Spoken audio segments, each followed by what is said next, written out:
my hands shaking as I hold this camera. I'm Avery, and I need to record this because what we found today... God, I don't even know where to start. Cam and I have been camping for 3 days now, and something's been wrong since we got here. Not just the usual camping weirdness. Actual wrong. Like the forest is watching us, waiting for something. Today we found out what.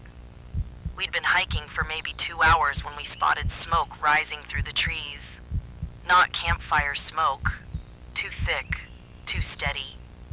Cam wanted to check it out, see if maybe other campers needed help. I should have said no. I should have grabbed him and walked the other way, but something about that smoke felt familiar, like I'd seen it before, even though I'd never been to this part of the park. Probably just someone with a really good fire going, Cam said, adjusting his pack. He's always optimistic like that. Sees the best in everything, even when everything feels like it's falling apart. The smoke was coming from a ranger cabin, tucked into a clearing about a quarter-mile from the main trail. Old log construction, green metal roof. The kind of place you'd expect to find a grizzled park ranger filling out paperwork and drinking coffee from a thermos. But as we got closer, I could see people moving around inside. Young people. Our age. Think they're squatting? Cam whispered. Through the windows, I could make out 3 figures. 2 guys and a girl, all early 20s, all looking completely normal. They had camping gear spread around the main room, sleeping bags laid out, the works. One of the guys was tall with dark hair, clearly the leader type. The other was shorter, more nervous energy, kept checking his phone. The girl had long brown hair and was organizing supplies with the kind of efficiency that comes from actual camping experience. They look legit, I said, but something was crawling up my spine. The way they moved felt off. Too synchronized, like they were performing being campers rather than actually being campers. Cam knocked on the door. Hey, sorry to bother you guys. We're camping nearby and saw your smoke. Everything okay? The door opened and the girl appeared. Pretty, maybe 21, with kind eyes and a warm smile. Oh, hi! Yeah, we're fine. Just trying to get our fire going properly. I'm Zoe. Cam, he said, and I could hear the relief in his voice. Normal people, normal situation. This is Avery. We're staying about a mile south of here. Cool. Come on in, meet the guys. We've got coffee going. Every instinct I had was screaming not to go inside, but Cam was already stepping through the door and I couldn't leave him alone. The cabin was exactly what you'd expect. Rough wooden walls, basic furniture, a stone fireplace where their fire was crackling. The 2 guys looked up as we entered. Tyler, the tall one said, extending a hand. This is Ben. The shorter guy gave a little wave, but didn't stop messing with his phone. Phone's been acting up all day, Ben said, frowning at the screen. Getting texts from yesterday, calls that go nowhere. Weird stuff. Tyler laughed. Ben thinks we're in some kind of digital dead zone. I keep telling him it's just bad reception. They seemed normal, friendly even, but something was wrong with their timing. When Tyler spoke, his mouth moved a fraction of a second before the words came out. When Zoe laughed, the sound lingered just a beat too long. And Ben kept looking at his phone like it was showing him something impossible. So how long have you guys been here? Cam asked, settling into a chair by the fire. 3 days, Zoe said immediately. Then Tyler said, 4 days, at the exact same time. They looked at each other with confusion. Wait, what day is it? Ben asked, looking up from his phone. Thursday, I said. That's what I thought, Tyler said slowly. But if we got here Monday... We got here Sunday, Zoe corrected. No, definitely Monday, Ben said. I remember because I had to skip my Tuesday class. They were all staring at each other now, and I could see the same creeping realization on their faces that I was feeling. Something was very wrong here. "Maybe we should go," I said quietly to Cam. But Tyler was already moving toward us. "Actually, since you're here, maybe you could help us figure something out. We found some weird stuff in the back room. Medical equipment, looks like. Way too advanced for a ranger station." He led us through a narrow hallway to what should have been a storage room. Instead, it was filled with surgical equipment. Not old, dusty stuff you might find in an abandoned building. This was clean, recently used. Heart monitors, IV stands, something that looked like an operating table with restraints. "What the hell?" Cam breathed. "Gets weirder," Ben said, joining us. "Found this earlier." He held up a clipboard with medical forms.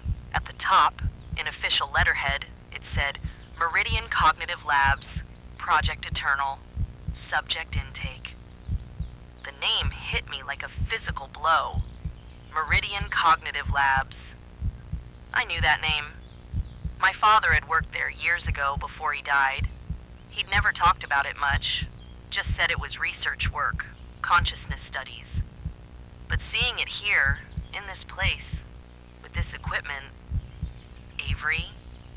Cam was looking at me with concern. "You okay? You look like you've seen a ghost." "We need to leave," I said. "Right now." But when I turned around, the hallway was gone. Just a solid wooden wall where the door had been 30 seconds ago. "That's impossible," Ben said, walking over to run his hands along the wall. "This was definitely a door." Tyler was checking his phone now and his face had gone pale. "Guys, what time did we get here?" "Maybe an hour ago," Cam said. "My phone says we arrived 3 hours ago, and I've got a text from myself saying don't go to the cabin." Zoe was looking at her own phone, and I could see her hands shaking. "I have 17 missed calls from my mom, all from yesterday. But I talked to her yesterday, and she only called once." The room felt like it was tilting. I grabbed Cam's arm. "We're leaving. Now." "How?" Ben asked, his voice cracking. "The door's gone." I looked around desperately. There were windows, but they were small and high up. And when I looked through them, all I could see was darkness. Not night darkness. Complete absence of light, like looking into a void. "This isn't real," Tyler said, but he sounded like he was trying to convince himself. "This is some kind of stress hallucination. We've been camping too long, not sleeping well." "Then explain the medical equipment," Cam said. "Explain why the door disappeared." "I can't," Tyler admitted. That's when we heard the voice from the main room. It sounded like Zoe, but Zoe was standing right next to me. "Tyler? Ben? Where did you guys go?" We all froze. The voice called again. Closer now. "I made more coffee. Don't you want some?" "That's not me," Zoe whispered. The voice was moving through the cabin now, and I could hear footsteps. The same rhythm as Zoe's walk, but heavier. More deliberate. "Tyler, your favorite," the voice said. And now it was right outside the back room. "Just the way you like it." The handle turned slowly. The door that had been a solid wall moments ago was suddenly there again, opening to reveal Zoe. Exactly like the Zoe standing next to me. Down to the way she held her shoulders, the color of her jacket, even the small scar on her chin from a childhood accident. But her eyes were wrong. They moved independently of each other, one tracking normally while the other stared at a fixed point somewhere behind us. And when she smiled, I could see that her teeth were too sharp, filed to points. "Who wants coffee?" she asked in Zoe's voice. Real Zoe made a sound like a wounded animal. "That's not me," she said again, louder this time. "That's not me." The thing wearing Zoe's face tilted its head. "Of course it's you. We're all you. We're all here." That's when I noticed the others. Tyler and Ben were behind the fake Zoe, but they were wrong too. Tyler's movements were too fluid, like he was underwater. Ben's face kept shifting, features rearranging themselves into almost familiar configurations. "Run," I said. Cam didn't hesitate. He grabbed the nearest chair and threw it at the window. Glass shattered, and cool night air rushed in. The window was bigger from the inside than it had looked from outside, easily large enough for us to climb through. "Go, go, go!" Tyler, the real Tyler, was pushing us toward the window. But when I looked back, I saw him looking at the fake version of himself with something like recognition. "You're not real," he said to his doppelganger. "Neither are you," it replied in his voice. "Not anymore." I grabbed Cam and hauled him through the window. We hit the ground hard, rolling in pine needles and broken glass. Behind us, I could hear the others following, then screaming. Human screaming that cut off abruptly. We ran. Didn't look back, didn't stop to check if the others were following. Just ran through the dark forest with branches whipping at our faces and the sound of something crashing through the underbrush behind us. When we finally stopped, we were back at our campsite. Everything was exactly as we'd left it. Tent zipped up, food properly stored, no signs of disturbance. Like we'd never left at all. "What the fuck was that?" Cam gasped, doubled over and breathing hard. I was staring at my phone. According to the timestamp, we'd been gone for 6 hours, but it felt like minutes. And I had a text from myself sent 3 hours ago. "Don't go to the cabin. Avery," Cam said quietly. "Look." I followed his gaze across the clearing. In the distance, maybe half a mile away, I could see smoke rising through the trees, the same smoke we'd followed to the cabin. "It's back," I said. "That's impossible. We were just there. We saw what happened." But even as he said it, I could see doubt creeping into his eyes. Because nothing about today made sense. The disappearing door, the duplicate people, the way time seemed to be moving wrong. I looked at the medical forms Ben had shown us, the ones with the Meridian Cognitive Labs letterhead. I'd managed to grab them during our escape, though I didn't remember doing it. The top form was a patient intake sheet, and the name at the top made my blood freeze. Subject, Elena Hayes.